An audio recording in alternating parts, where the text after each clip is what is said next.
Julius Malema urges countries to boycott the World Cup. It is not safe to go to America, not only during the World Cup. Any South African who had an intention to go to America, this is not the time. It is dangerous. The German politician Jürgen Hart has raised the idea of a potential World Cup boycott in a German newspaper. Calls are growing louder in the United Kingdom for England and Scotland to boycott the 2026 FIFA World Cup. When politics and global sports collide, we saw recently President Trump added 2 more soccer nations to the travel ban. A continental crisis, how African nations face. Exclusion from World Cup 2026. 9 African nations earned their place at the 2026 World Cup through qualification, yet 8 among them now confront travel barriers that threaten to prevent their supporters from witnessing matches on United States territory. The Trump administration recently unveiled an expanded travel prohibition encompassing 5 additional nations while tightening regulations on numerous others. What began as a sporting celebration has transformed into a political powder keg, with Africa contemplating an unprecedented withdrawal from football's premier global competition. The visa restrictions have materialized as concrete policy. Fury spreads throughout the African continent, while FIFA observes its flagship tournament descending into a diplomatic catastrophe as continental leadership weighs whether national pride supersedes athletic glory. The Trump government delivered an unexpected declaration when authorities revealed entry suspensions affecting 39 nations. The president executed an order implementing comprehensive or selective entry prohibition for citizens of these territories. The earlier catalog contained 19 states. Africa bore the heaviest burden of this policy shift. Among 9 qualified African squads, 8 now grapple with limitations that essentially bar their supporters from venues throughout American territory. Senegal, Ivory Coast, Algeria, Egypt, Tunisia, Morocco, Ghana, and Cape Verde secured World Cup positions.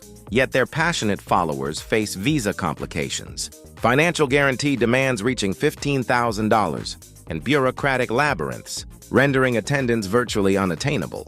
For regular supporters who accumulated savings across years merely to observe their national teams perform globally, Haiti and Iran encounter absolute travel prohibitions, eliminating any possibility for their supporters to access United States soil, regardless of valid tournament credentials. Though athletes and coaching personnel receive exemption from these barriers, the individuals who infuse football with electric atmosphere, the devoted fans adorning themselves in national colors, those creating street festivities, those converting stadiums into thunderous cauldrons, these passionate supporters receive rejection. Ivory Coast confronts restricted visa accessibility stemming from ambiguous diplomatic friction cited by State Department officials, with the administration explicitly stating that World Cup ticket possession provides zero guarantee of territorial entry since visa authorization operates as an independent mechanism controlled by American officials, empowered to refuse anyone under any justification they determine appropriate.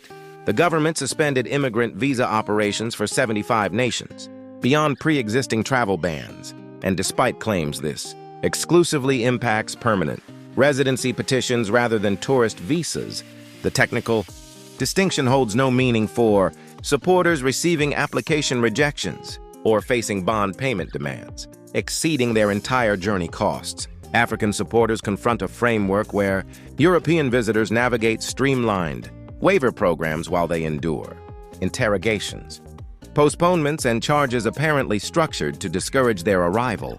The communication remains crystal clear. The World Cup occupies a host nation unwilling to welcome black and brown individuals across its boundaries, even for athletic spectatorship.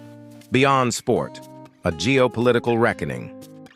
This situation transcends football because Africa refuses continued treatment as a continent expected to display gratitude for mere participation, while regulations systematically disadvantage them repeatedly.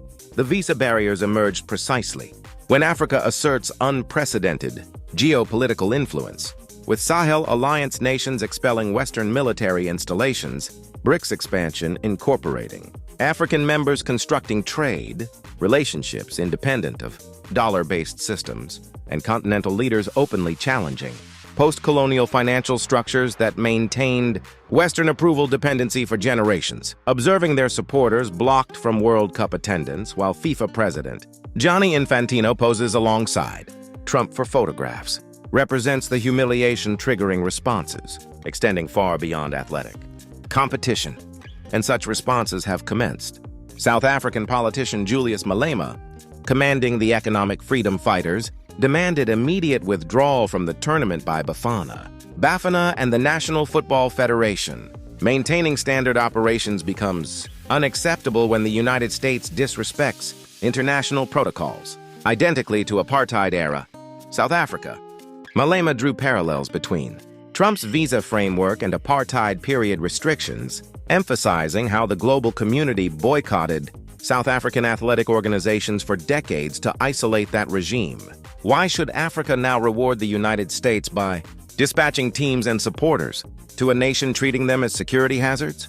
French football icon Claude Leroy, having coached numerous African national squads and commanding substantial continental credibility, publicly questioned whether Africa should advocate boycott action considering Trump's conduct toward Africa and FIFA's failure to oppose discriminatory, nationality-based policies. Former FIFA president Sepp Blatter, harboring no affection for current leadership following his disgraceful removal, joined boycott appeals, urging supporters to remain home and observe remotely because attendance equates to endorsing a political environment marginalizing people based on birthplace.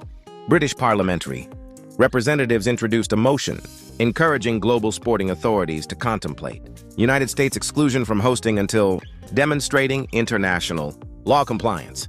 Though this motion carries no enforcement authority, it indicates even traditional Western partners feel uncomfortable with how Trump's policies damage World Cup credibility as a genuine global celebration. The deafening silence and behind-scenes maneuvering. CAF, the Confederation of African Football, has issued no official boycott declaration, and no African federation has formally withdrawn, yet the conspicuous silence resonates powerfully because confidential discussions are occurring that could fundamentally alter Africa's future FIFA tournament engagement. A synchronized boycott demands collective decisions from governments of Morocco, Senegal, Algeria, Tunisia, Egypt, Ivory Coast, Ghana, Cape Verde, and South Africa, requiring African Union support and CAF endorsement. While such coordination appears improbable short-term, the mere fact of open discussion reveals the anger's severity, catastrophic financial implications for FIFA and beyond. Should Africa withdraw? FIFA faces financial devastation because the 2026 World Cup projects generating $17.2 billion solely for American economy, with FIFA anticipating record-shattering revenues from ticket transactions, sponsorship agreements, and broadcasting licenses.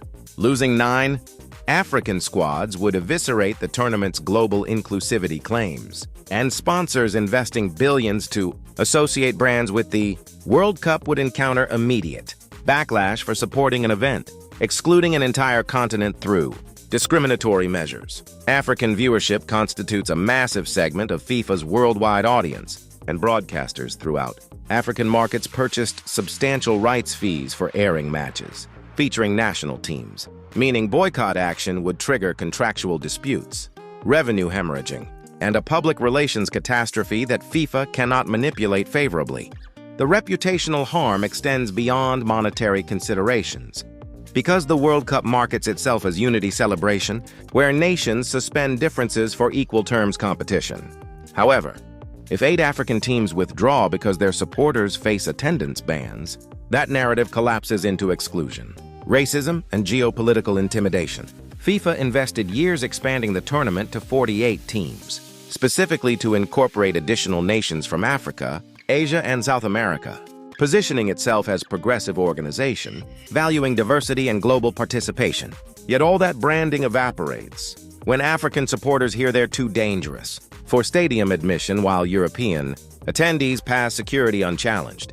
The political repercussions would ripple through every international organization, claiming equality and fairness principles, because if FIFA cannot prevent host nations from imposing discriminatory participant restrictions, what prevents other tournaments, conferences, and summits from identical behavior? Expanded dangers and cascading consequences.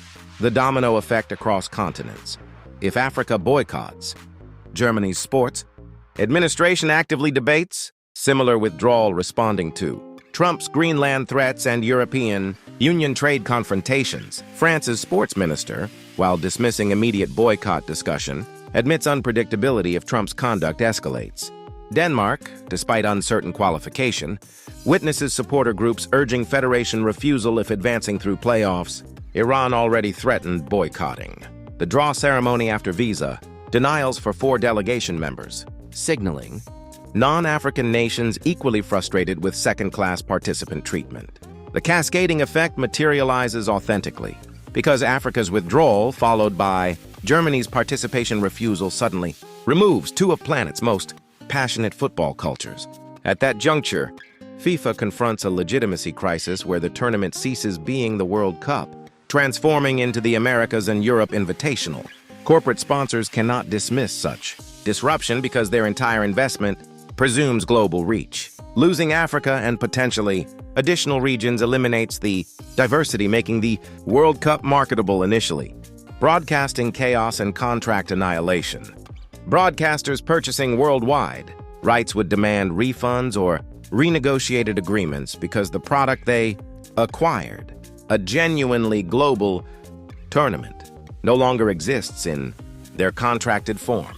Imagine the legal nightmare. Dozens of broadcasting networks across African markets paid hundreds of millions collectively for rights to air matches featuring their national teams. Those contracts become worthless overnight. The subsequent lawsuits would tie FIFA in litigation for years, with broadcasters claiming fraudulent misrepresentation and demanding compensation, not merely for rights fees, but for advertising commitments, promotional expenses, and lost revenue opportunities. Sponsorship exodus and brand contamination. Major corporate sponsors, Coca-Cola, Adidas, Visa, Hyundai, invested billions, associating their brands with global unity and diversity. An African boycott transforms that association into brand toxicity. These corporations face immediate consumer backlash, particularly in African markets, representing hundreds of millions of potential customers. Social media campaigns demanding sponsor withdrawal would explode globally. Progressive consumer bases in Europe and North America would pressure these brands to distance themselves from a discriminatory event. The reputational damage could exceed the direct financial losses, as brands spend decades building inclusive images only to watch them shatter through association with an exclusionary World Cup. Player exodus and talent drain. Beyond national teams, consider the individual player crisis. Hundreds of African footballers competing in European leagues face a moral dilemma. Continue professional careers in systems that discriminate against their compatriots, or stand in solidarity risking their livelihoods. A continental boycott could spark a broader movement where African players refuse participating in leagues or competitions that continue supporting FIFA during this crisis. The talent drain would devastate European football, where African players constitute essential components of virtually every top club. Imagine Premier League, La Liga, Serie A, and Bundesliga suddenly losing 25–30% of their talent pool mid-season because players chose national dignity over professional obligation. Youth development collapse. African football associations depend heavily on World Cup revenue streams for grassroots, development programs, youth academies, and infrastructure investments. Boycott participation eliminates these funding sources, potentially setting African football development backward by a generation. Yet continuing participation, despite humiliation, sends equally damaging messages to young African players. Your dreams matter less than money. Your dignity is negotiable. Your presence is tolerated rather than welcomed. Geopolitical realignment acceleration. An African World Cup boycott would accelerate Africa's pivot away from Western-dominated international institutions. The continent would demonstrate willingness to sacrifice short-term economic benefits for long-term autonomy and respect.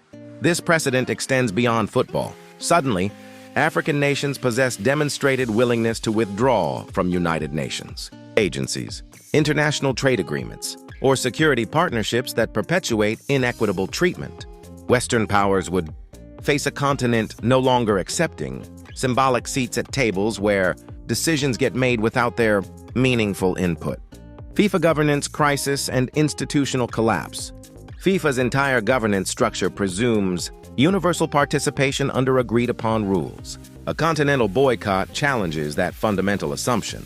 If host nations can unilaterally impose discriminatory restrictions without FIFA, consequences, the organization's authority evaporates.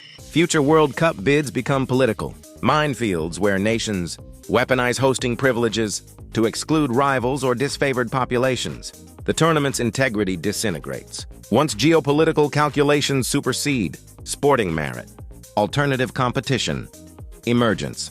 African football authorities, particularly if coordinating with BRICS nations and other Global South partners, might establish alternative global football competitions challenging FIFA's monopoly. Imagine a People's World Cup or Global South Championship, organized independently, featuring African, Asian, and South American nations refusing FIFA's discriminatory framework. Such competition would fragment international football, potentially creating parallel governing bodies and tournaments that bypass Western-controlled institutions entirely. Tourism and hospitality sector devastation. United States tourism industry anticipated massive African visitor influx during World Cup months. Not merely match attendees, but extended family members. Tourists capitalizing on travel momentum, and business travelers scheduling meetings around tournament dates. A boycott eliminates these visitor projections, costing American hospitality sectors billions in lost bookings, restaurant revenues, and retail spending. Cities like New York, Los Angeles, and Miami with substantial African diaspora. Communities would witness severe economic impacts as planned. Celebrations and viewing parties vanish. Diplomatic relations deterioration. The visa crisis already strains U.S.-African diplomatic relationships. A tournament boycott would formalize that deterioration, potentially triggering reciprocal travel restrictions, trade barrier implementations, and security cooperation withdrawals. African nations might expel U.S. diplomats, close military base access, or terminate intelligence sharing agreements. The diplomatic fallout could persist decades beyond the tournament itself, fundamentally reshaping America's African engagement capacity. Cultural isolation and soft power destruction. America's soft power relies partially on hosting prestigious global events, demonstrating openness and hospitality. A World Cup marred by discriminatory exclusions and continental boycotts would devastate that image. Internationally, the United States would be portrayed globally accurately as unwelcoming to people of color, undermining diplomatic efforts across Africa, Asia, Latin America, and even alienating progressive elements within European allied nations. Legal precedent nightmares. Discriminatory visa policies applied selectively to World Cup. Participants could establish dangerous legal precedents. Other nations might justify similar discriminatory measures during international events, citing American precedent. Olympic Games, international conferences, diplomatic summits, all become vulnerable to host nation. Manipulation through selective visa policies. The entire framework of international cooperation depends on mobility and access guarantees. Undermining these principles for a football tournament opens doors to broader institutional breakdowns. The credibility question. Africa demonstrates this is no empty posturing because the continent has reached a critical threshold where symbolic gestures no longer satisfy demands for concrete respect and equitable treatment. The Sahel expelled French military forces. ECOWAS lost 3 member states refusing Western-backed sanctions. African nations construct alternative trade and security. Frameworks operating independently of Washington, Paris, and Brussels-designed institutions. Football represents the next arena where Africa determines whether continuing participation under disrespectful rules or withdrawing to force recognition. That without African involvement, global events cease being genuinely global. The uncomfortable reality hovering over everything questions whether Africa will actually execute withdrawal or whether this constitutes leverage designed, extracting FIFA and state department concessions without triggering full boycott. CAF has issued no ultimatums, federations haven't withdrawn, and players who invested entire lives dreaming of national team, World Cup representation, hesitate sacrificing dreams over visa policies potentially adjusted last minute to avoid disaster. Economic pressure on African football associations materializes genuinely because World Cup participation generates revenue funding grassroots development, and withdrawal means forfeiting that income without guaranteeing the boycott, achieves political objectives. However, leverage functions only when threats are credible. Currently, the threat maintains credibility because African leadership publicly questions whether the humiliation of dispatching teams to nations banning their supporters justifies the money and prestige accompanying World Cup participation. FIFA's desperate damage control. FIFA operates full damage control mode, insisting everything proceeds smoothly while quietly pressuring State Department to ease restrictions before tournament commencement. But damage already manifests because African fans, players, and officials now recognize their participation remains conditional on policies beyond their control, changeable momentarily based on U.S. administration, whims viewing them as security threats rather than welcomed guests. The 2026 World Cup was conceived as historic expansion, bringing more of humanity into football's premier event. Instead, it transforms into testing whether Africa accepts treatment as lesser participants or whether the continent leverages its position demanding respect, denied for generations. If Africa boycotts, it transmits unmistakable messaging that dignity is non-negotiable and global events lose legitimacy when excluding people based on birthplace. If Africa participates despite restrictions, it signals money and prestige supersede principle. And that calculation will define how the continent is treated in every international forum subsequently. The world observes and history records because this transcends football. It questions whether Africa continues bending to systems designed for exploitation and exclusion, or whether this moment marks when a continent decides enough is enough and withdraws from a rigged competition, never intended to be fair originally. The countdown to June 2026 advances, and nobody yet knows whether African teams will take the pitch or whether the World Cup commences with 9 vacant slots and a global audience, questioning how FIFA allowed circumstances to deteriorate this catastrophically when World Cup tournaments occur. Historically, entire host nations transform their atmosphere. Countries recognize the moment's significance and adjust accordingly, yet this time, the mood might be defined not by celebration, but by conspicuous absence. Empty seats where African supporters should have been, silent sections where vibrant cultures should have added color and passion, and a lingering question of what global sport becomes when it stops being genuinely global and starts being selectively accessible based on passport color, rather than sporting merit. World Cup. It is not safe to go to America, not only during the World Cup. Any South African who had an intention to go to America, this is not the time. It is dangerous.